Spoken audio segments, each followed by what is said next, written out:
Mire, imagínese llenar un estadio con más de 50,000 personas transmitido por televisión para que lo vean millones alrededor del mundo.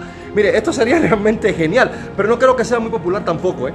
¿Por qué? Porque la mayoría de las personas no estarían dispuestos a escuchar el mensaje, a menos que el Espíritu de Dios, mire, sensibilice su corazón al mensaje.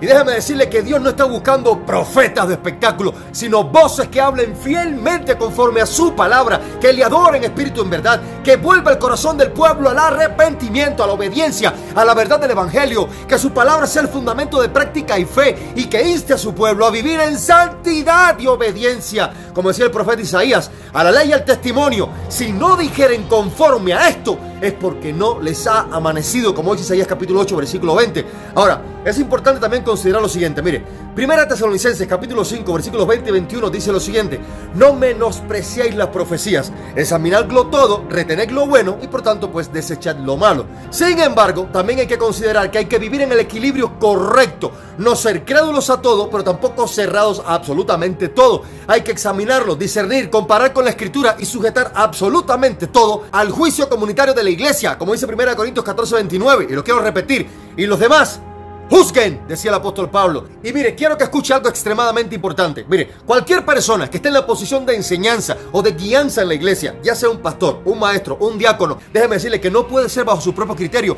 sino que debe ser bajo los principios establecidos del nuevo pacto en Cristo, si usted se hace llamar cristiano. Mire, estas personas deben someterse a la palabra escrita, no contradecir la doctrina de Cristo, ni alejarse del evangelio. Deben también exaltar a Cristo, no a sí mismos, no buscar fama, no buscar dinero, ni tampoco seguidores.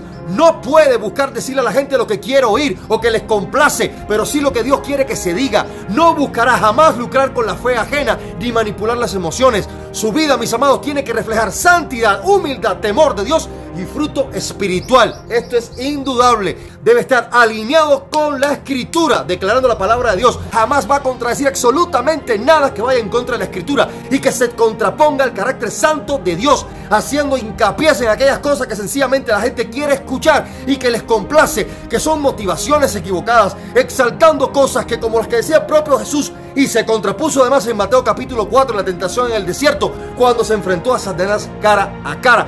Y mire, déjeme decirle que hay algo que se ha puesto muy de moda hoy en día, y son personas que se autoproclaman profetas y se la pasan prediciendo solamente catástrofes, desastres naturales, como terremotos, tormentas o lo que le pueda suceder a cierta persona en algún lugar. Y déjeme decirle, mis amados, que todo esto no tiene fundamento bíblico, ni tampoco un propósito edificante. En la Biblia, mis amados, el verdadero profeta edifica, exhorta y también consuela. 1 Corintios 14:3. No siembra temor ni alarma sin razón. En Mateo capítulo 24, cuando Jesús menciona las señales y tribulaciones antes del fin, el enfoque en realidad de este contexto no está en sembrarle miedo a la gente, sino llamar al arrepentimiento y estar preparados espiritualmente. Entonces, si alguien anuncia algún tipo de calamidades sin una llamada clara o sencillamente sin un llamado a la conversión o a la fidelidad a Dios, déjeme decirle que la palabra del tal es dudosa, no es verdadera y este es un falso profeta. Además, la profecía auténtica jamás contradice la Escritura, ya lo hemos visto, ni tampoco genera pánico infundado. No para estar alarmando a la gente sin fundamento, ni tampoco manipular las emociones con una especie de miedo para que la gente esté aterrorizada